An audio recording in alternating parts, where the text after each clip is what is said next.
So that's what Seth had to say about the name, and that's basically how I felt. He just said it better than I could type up. Yeah, it's actually hilarious because he made a really friggin' excellent point. Even like, because the character's name is always, I think, in every story, dependent on what the media tells the audience the character's name is. So in the case of something like we're deciding Scarabee, how the hell would anyone have come up with the name Scarabee? Or I know, eh? or even Battle Beetle. Like, as much as I love Battle the name, Beetle, yeah. it would.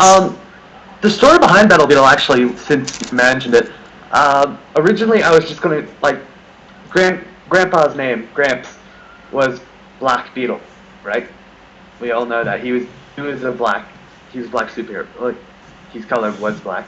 And then I had our design now, well, which was, he's always been red, but his design has evolved from what it is now. But even though he was red, I still called him Black Beetle, and I kind of sat myself down and said, why am I calling him Black Beetle when he's red? It made no sense. But I wanted to keep with the BB. I didn't want to call him Scarlet Beetle. It didn't really have a ring to it. I wanted to use another word that started with B. So I looked it up in the dictionary, looked at bees, and the only thing I could see working was Battle Beetle. So I attached Battle to it, and it grew from there. Yeah, and I just basically thought of J. Jonah Jameson in Spider-Man. Like, I love how he comes up with these names, and they don't really work, with the exception of Spider-Man, Green Goblin, and Doc Ock works, I guess. But it's sort of funny how they come up with some of the names for these characters.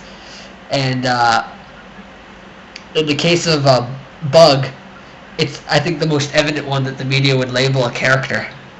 And it's realistic as well. Well, yeah, I love it.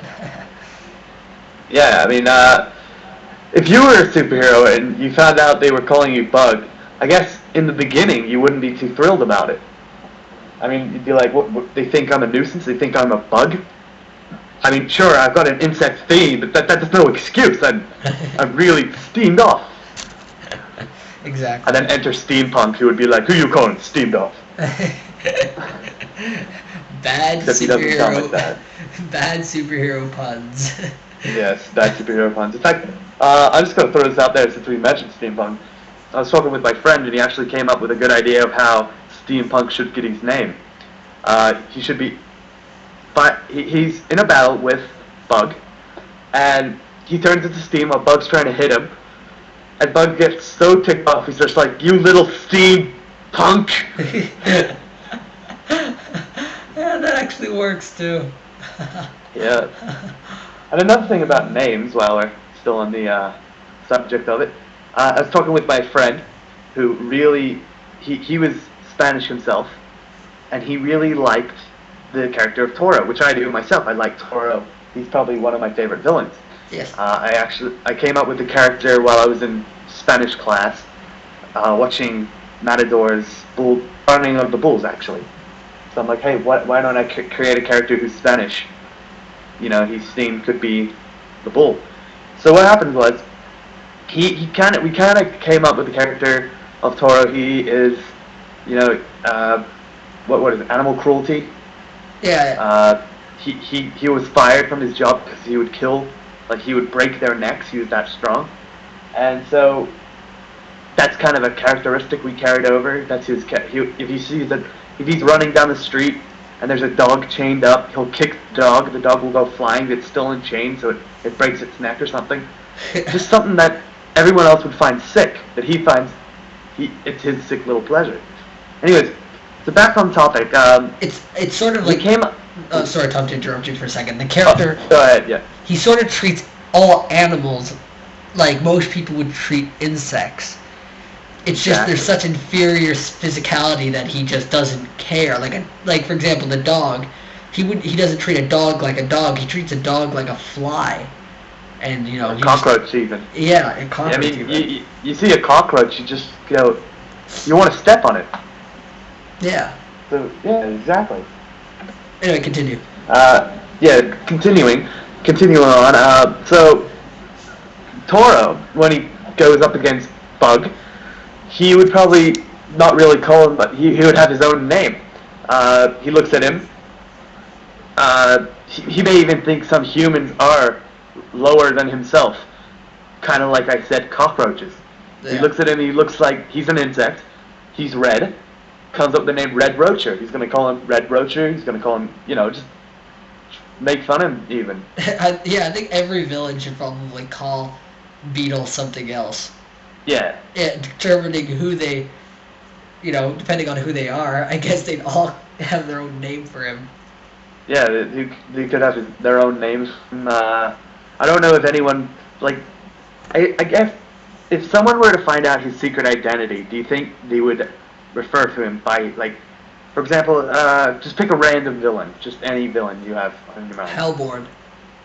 Alright, so, if Hellborn found out he found out that Bart is Bug, do you think he wouldn't go, when they met, and be like, Bug, he would refer to him by his real name, Bart. Bartleby. Oh. Do you think he would? Or maybe even Baxter. I do and I don't. I think the reason superheroes, even if they know the person's identity, I think there's two reasons that they always call them by their superhero name. One reason I think is sort of I don't think it's even a psychological level. I think it's just like a rule, I guess you could say, and don't reveal my identity in public. I won't call you, this. So it's a mutual truce that everyone agrees with. And the second, I think, is that as a villain or as a hero, doesn't matter what you are, you probably think the person who they really are is, their for example, is Bart really Bart, or is he more Bug than anyone else? Is his personality more Bug than it is actually? It's sort of like people always say, is Superman's alter ego is Clark Kent's Clark Kent, yeah. Yeah, his alter ego is Superman, but is Superman really his alter ego? Is that who he really is? They say for Superman, it's actually Clark Kent is the costume he puts on. Yeah, exactly.